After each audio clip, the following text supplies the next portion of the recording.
जय श्री कृष्णा, राधे राधे। आप सभी को भानु सप्तमी व्रत की हार्दिक शुभकामनाएं। भानु सप्तमी का व्रत किसी भी महीने में रविवार के दिन सप्तमी तिथि हो तो उस दिन भानु सप्तमी का व्रत रखा जाता है। यह व्रत हिंदू धर्म में एक महत्वपूर्ण व्रत है। इस दिन भगवान सूर्य की पूजा की जाती है। मान्यता है कि भानु सप्तमी पर्व के दिन भगवान सूर्य की पूजा करने से व्यक्ति के सभी प्रकार के कष्ट दूर हो जाते हैं। इसीलिए लोग इस दिन सूर्य भगवान की पूरे श्रद्धा भाव से पूजा अर्चना करते हैं। भानु सप्तमी पर दान करने पर भी विशेष लाभ प्राप्त होता है। इस दिन पीले या लाल रंग के वस्त्र दान करने चाहिए। तांबे का बर्तन दान करो। पीले रंग के फल, गुड़, गेहूं इन चीजों का दान करें तो हमारे सुख सौभाग्य में वृद्धि होती है। दान हमेशा अपनी क्षमता और श्रद्धा के अनुसार ही करना चाहिए। ज्योतिष के अनुसार यदि किसी व्यक्ति का सूर्य कमजोर है तो उसे सूर्य नारायण की पूजा करनी चाहिए। पौराणिक ग्रंथ भविष्य पुराण में वर्णन मिलता है कि भगवान श्री कृष्ण ने अपने पुत्र शाम को सूर्य पूजा का महत्व बताया था जब वो कुष्ठ रोग से पीड़ित हो गए थे। तो श्री कृष्ण भगवान के कहे अनुसार उनके पुत्र शाम ने सूर्य देव की उपासना और व्रत करके कुष्ठ रोग से मुक्ति पाई थी। भगवान श्री कृष्ण ने कहा है कि सूर्य देव एक प्रत्यक्ष देवता है, अर्थात ऐसे भगवान हैं जिन्हें रोजाना देखा जा सकता है। पुराणों के अनुसार भानु सप्तमी के दिन जो भी व्यक्ति सूर्य देव की उपासना तथा व्रत करता है उसके शरीर के सभी शारीरिक कष्ट दूर हो जाते हैं। भानु सप्तमी के दिन सूर्य देव की पूजा करने से व्यक्ति को धन धान्य और समृद्धि की प्राप्ति होती है। सूर्य देव की पूजा करने से व्यक्ति के सभी प्रकार के दुखों और शारीरिक कष्टों का अंत हो जाता है। सूर्य देव को जीवन का आधार माना जाता है। सूर्य देव की पूजा करने से व्यक्ति के जीवन में सुख, समृद्धि और शांति का वास होता है।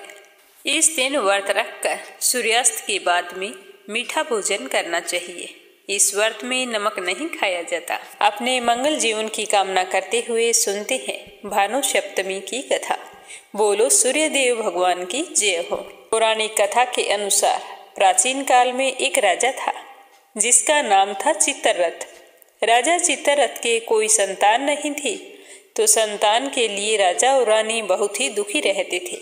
संतान प्राप्ति की इच्छा से उन्होंने कई यज्ञ करवाए, दान पुण्य किए, लेकिन फिर भी उन्हें संतान की प्राप्ति नहीं हुई।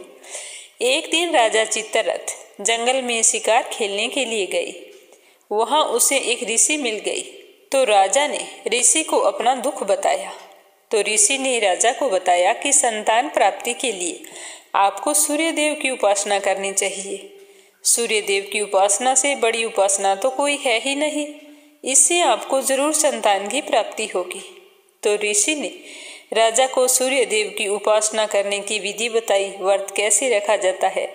इस तरह ऋषि से सारा विधान जानकर राजा चित्ररथ ने ऋषि के बताए अनुसार सूर्य देव की विधि विधान से पूजा अर्चना की।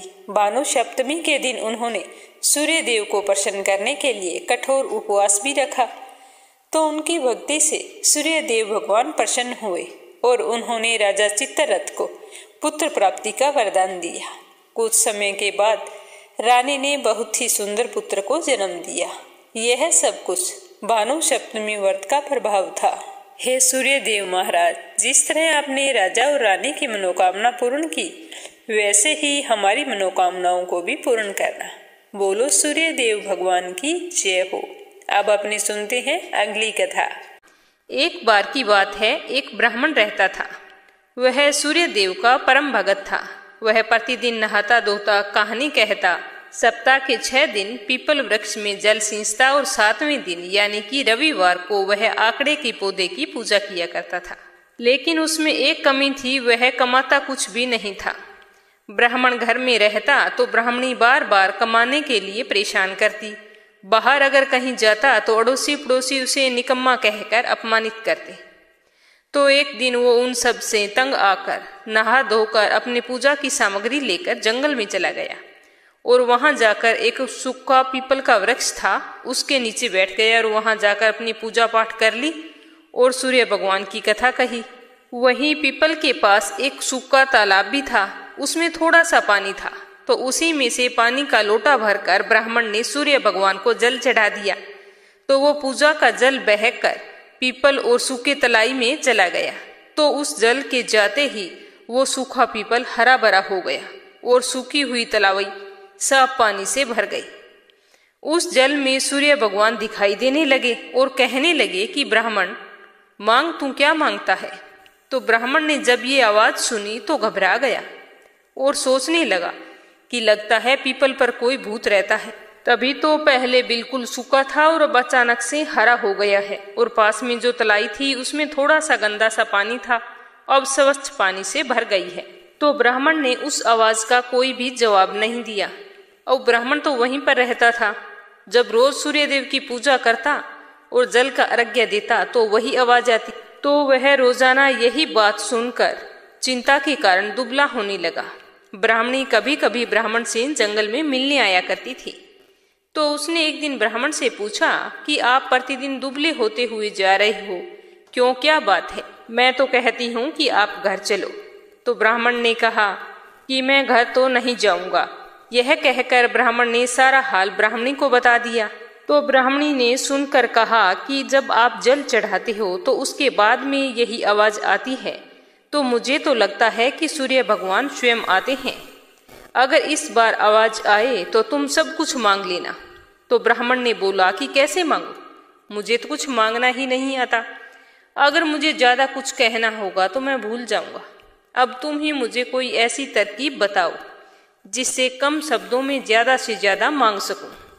तो ब्राह्मणी ने कहा कि तुम इस प्रकार कहना कि 9 खंडे महल के अंदर सोने के पालने में पड़पोते को दास दासियों द्वारा खिलाते हुए अपनी आंखों से देखूं।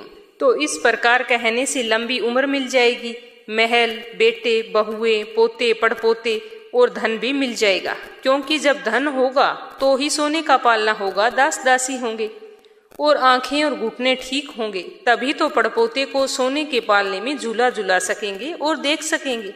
तो ब्राह्मण ने कहा ठीक है, इतना सा तो मैं बोल दूंगा। तो दूसरे दिन ब्राह्मण ने सुबह स्नान किया और उसके बाद में विधिवत पूजा की, और जैसे ही सूर्य को अर्घ्य दिया तो वैसे ही आवाज आई कि ब्राह्मण, मांग, तू क्या मांगना चाहता है।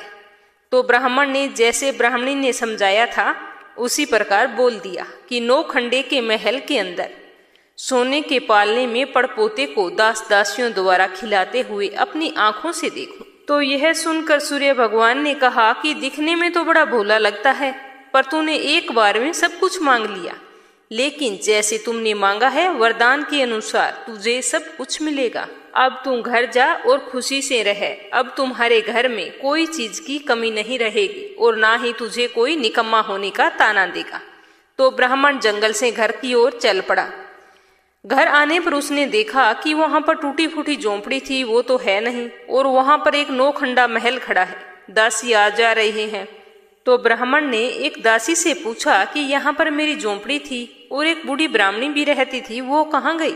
दासी कुछ बोलती उससे पहले उस महल से एक सुंदर औरत गहनों से लदी हुई और सुंदर कपड़े पहने हुए बाहर आई और ब्राह्मण से बोली कि आ जाओ स्वामी, ये अपना ही घर है। सूरज भगवान ने तुम्हारी सारी मनोकामना पूर्ण कर दी। तो ब्राह्मण ने कहा कि हम इतने धनवान हो गए हैं, तो इतने धन का क्या करेंगे, इतना धन हमारे क्या काम का। तो ब्राह्मणी ने कहा कि धन से क्या नहीं होता, दान पुण्य करेंगे, यज्ञ करेंगे, हवन करेंगे। तो फिर ब्राह्मण और ब्राह्मणी ने वैसा ही किया। रोजाना हवन करते, दान पुण्य करते, गरीबों को, भूखों को भोजन करवाते और खूब अन्न धन का दान करते। तो अब तो राजा की जगह सारे गांव वाले ब्राह्मण का गुणगान करने लगे। ब्राह्मण की प्रशंसा चारों ओर फैल गई।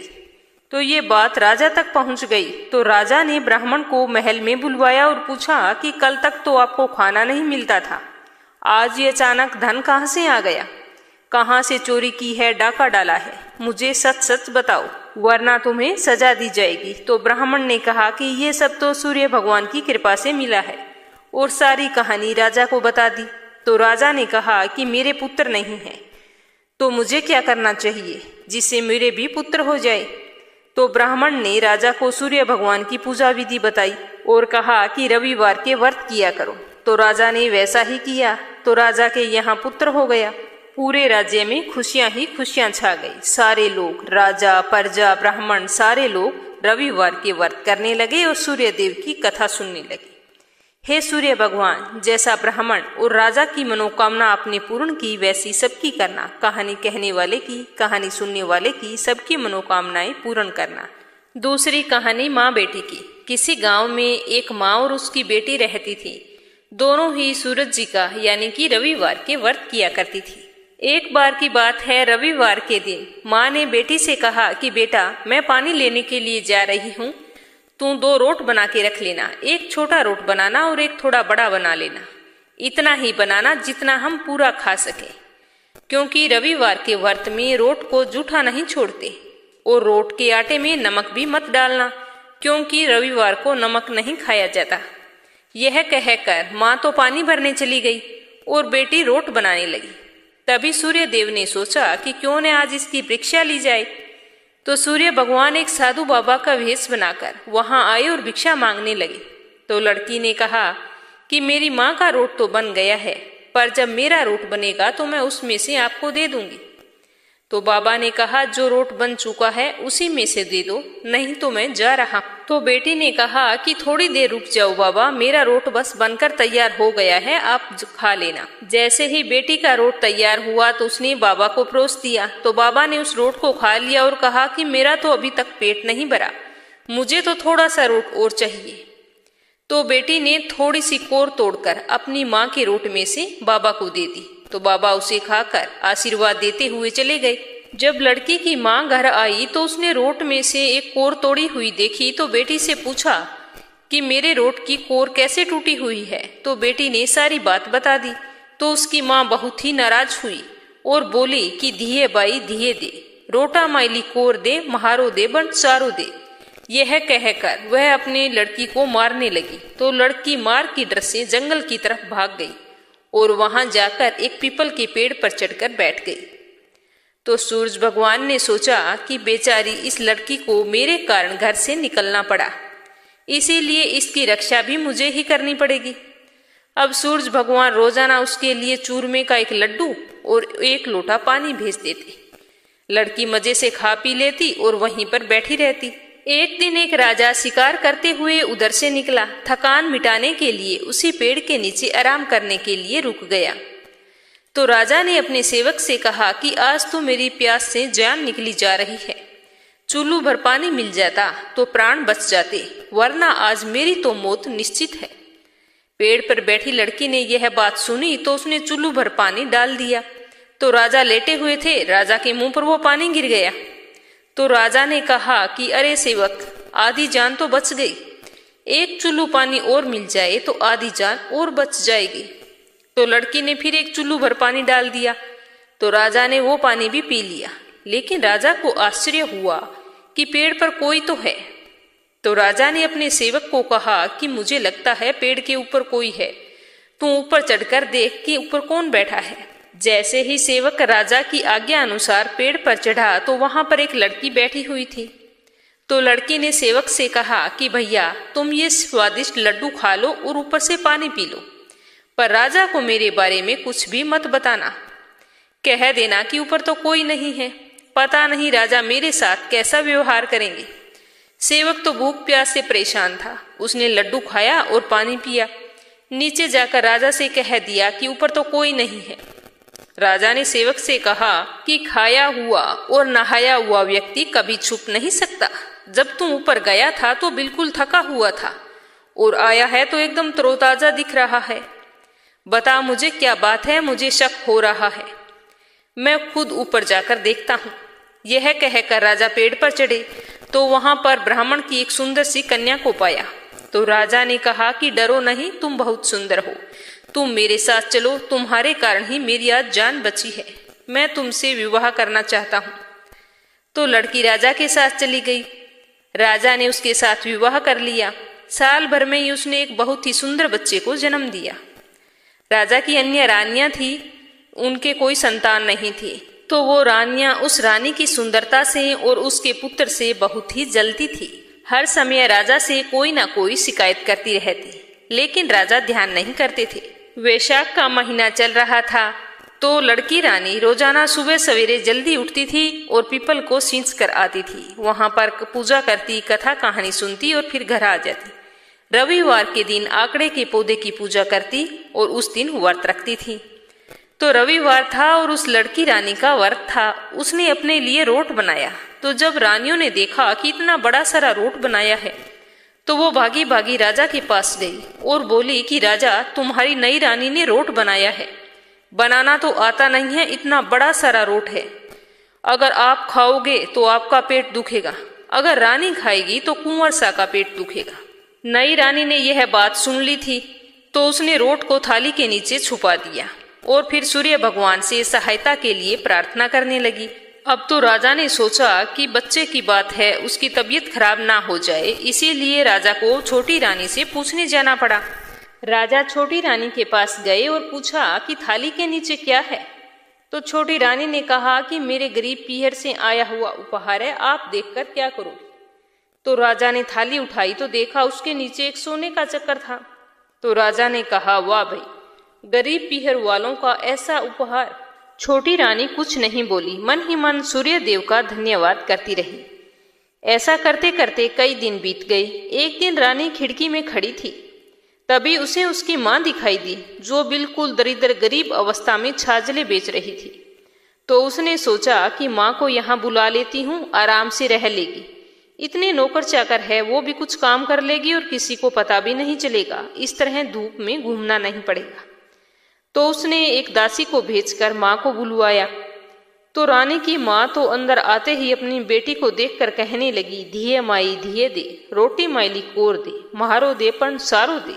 तो रानी ने सोचा कि कहीं सबको पता ना चल जाए कि मैंने अपनी माँ को इस तरह महल में बुलवाया है, मुसीबत हो सकती है। तो उसने अपनी माँ को चुपचाप एक कमरे में रहने को कहा और बाहर ताला लगा दिया।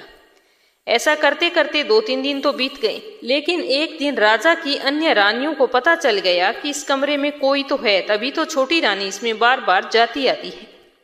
तो वो राजा के पास गई और बोली कि राजा जी, हमें रानी के व्यवहार पर संदेह होता है। एक दिन एक औरत महल में आई थी, वो महल में घुसी तो थी पर वापिस नहीं निकली।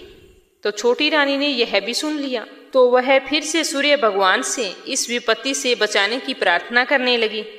राजा तुरंत वहां आए और उस कमरे की चाबी मांगी।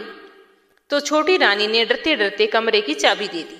राजा ने जैसे ही कमरा खोला तो वहां पर एक सोने की मूर्ति थी। राजा ने रानी से पूछा कि ये मूर्ति कहाँ से आई। तो रानी ने कहा कि मेरे गरीब पीहर का उपहार है। तो राजा ने कहा कि तुम कहती हो मेरा पीहर गरीब है और उपहार इतने कीमती आते हैं, तो मुझे भी तुम्हारा पीहर देखना है, मैं भी वहां पर जाऊंगा, तैयारियां करो, हम चलेंगे। तो रानी ने सूर्य देव से विनती करते हुए कहा कि हे सूर्य देव, अब आप ही मुझे बताओ, मेरे तो कोई पीहर नहीं है, मैं राजा को लेकर कहाँ जाऊंगी, आप ही कोई रास्ता दिखाइए। तो सूर्य भगवान ने कहा कि मैं 1.25 पहर की व्यवस्था तो कर दूंगा, लेकिन उसके बाद मुझे नगरी में उजाला करने जाना होगा। आप ऐसा करना कि 1.25 पहर के अंदर वापिस चले आना। तो सूर्य भगवान ने जंगल में अपनी माया से नगरी बसा दी। महल, जरोखे, बाग बगीचे, रिश्तेदार सब आदि माया से बना दिए। महल की रसोई में कई प्रकार के व्यंजन भी बन रहे थे। दास दासी वहां पर आ जा रहे थे। तो राजा रानी अपने बेटे सहित वहां पर पहुंचे तो सबने खूब आव भगत की। सबसे मिलकर खा पी कर रानी ने कहा कि वापिस चलते हैं। तो राजा ने कहा कि क्या जल्दी पड़ी है, थोड़ा आराम कर लेते हैं। तो रानी ने एक बार फिर राजा से कहा कि वापिस चलते हैं, लेकिन राजा ने तो वापिस चलने से मना कर दिया। तो रानी ने अपने बेटे के धीरे से चुंटी काट दी, तो वो जोर जोर से रोने लगा। राजा ने कहा कि क्या बात है, बालक रो क्यों रहा है। तो रानी ने कहा पता नहीं इसे क्या बात हो गई, चलो महल चलते हैं, वहीं जाकर कुछ करेंगे, मुझे तो बहुत ही डर लग रहा है। तो राजा वहां से चल पड़े। थोड़ी दूर जाने पर राजा को ध्यान आया कि उनकी कटार वहीं पर रह गई।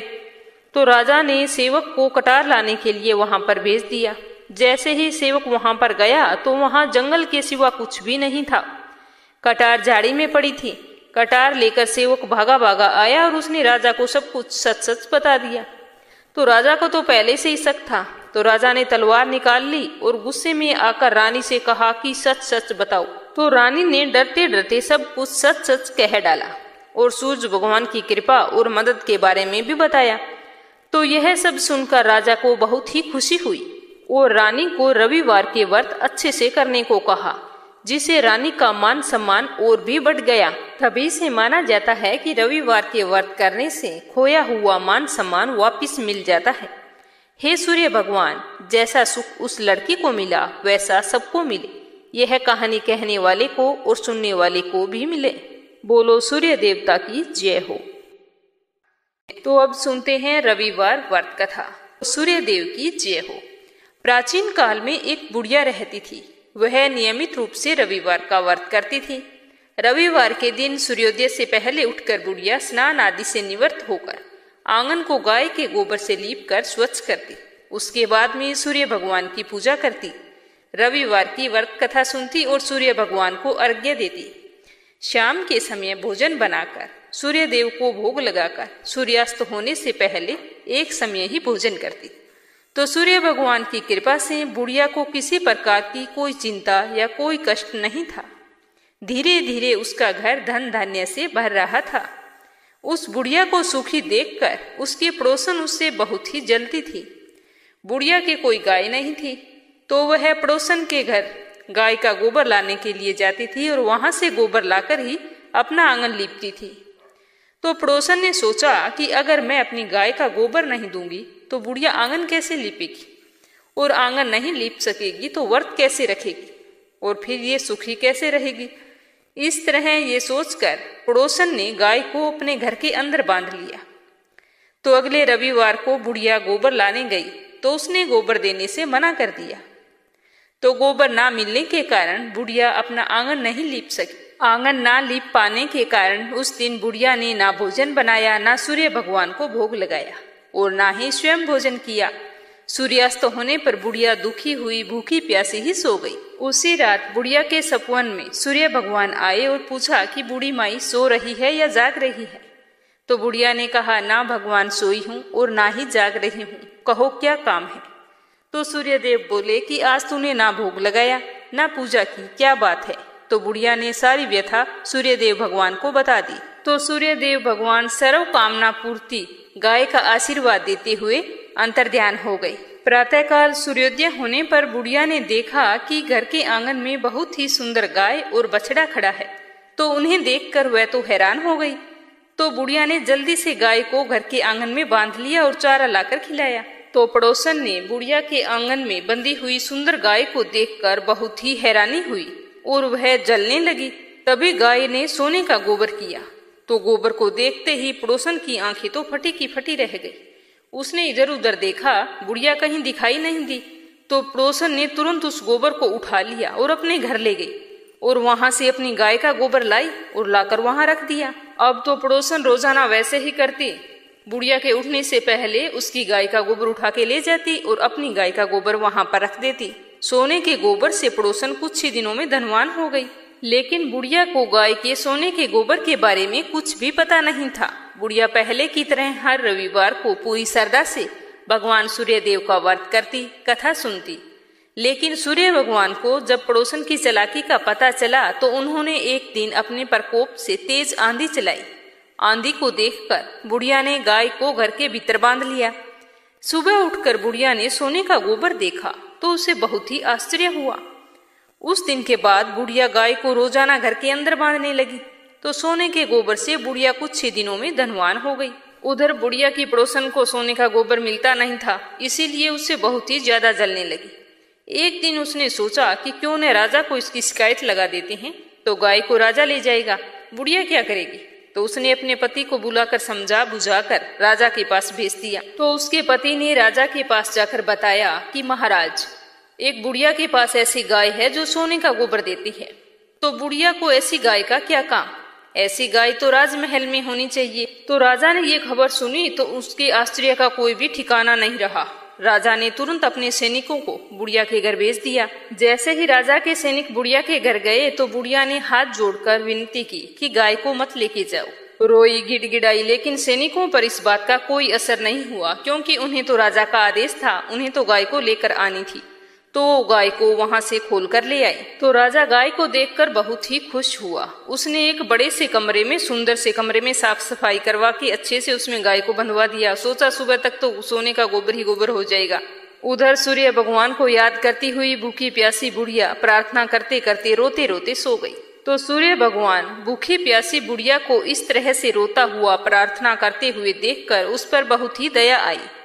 तो उसी रात सूर्य भगवान ने राजा को सपन में कहा कि राजन, बुढ़िया की गाय व बछड़ा तुरंत लौटा दो, नहीं तो तुम पर विपत्तियों का पहाड़ टूट पड़ेगा, तुम्हारा महल नष्ट हो जाएगा। सूर्य भगवान के सपन से राजा बुरी तरह से भयभीत हो गया और सुबह होते ही जैसे ही गाय को देखने के लिए गया तो वहां पर तो बुरी तरह से बदबूदार गोबर से कमरा भरा पड़ा था। तो यह देखकर राजा को सब कुछ समझ में आ गया। राजा ने उस बुढ़िया को बुलाया और उसका कारण पूछा। तो बुढ़िया ने सारी बात बताते हुए कहा कि यह गाय मुझे सूर्य भगवान की कृपा से प्राप्त हुई। मैं रविवार के व्रत करती हूँ, उस दिन घर के आंगन को गाय के गोबर से लीपती हूँ। तो मेरी व्रत और पूजा पाठ से प्रसन्न होकर सूर्य भगवान ने यह गाय मुझे दी है। तो राजा ने बहुत सारा धन देकर, साथ में गाय और बछड़ा देकर अपनी गलती के लिए बुढ़िया से क्षमा मांगी और आदर सहित विदा किया और उसकी पड़ोसन और उसके पति को बुलाकर उनकी इस दुष्टता के लिए उन्हें दंड दिया। फिर पूरे राज्य में घोषणा करवाई कि राज्य के सभी स्त्री पुरुष रविवार का व्रत किया करें। रविवार का व्रत करने से सभी लोगों के घर धन धान्य से भर गए। पूरे राज्य में चारों ओर खुशहाली छा गई। सारे स्त्री पुरुष जीवन यापन अच्छी तरह से करने लगे तथा सभी लोगों के शारीरिक कष्ट दूर हो गए। हे सूर्यदेव, जैसा आपने बुढ़िया को दिया वैसा सबको देना। कहानी कहने वाले को, कहानी सुनने वाले को और हुंकारा भरने वाले को। और अगर कथा में कोई भूल चूक हुई हो तो हमें क्षमा करना। बोलो सूर्य देवता की जय हो। बोलो विष्णु भगवान की जय हो।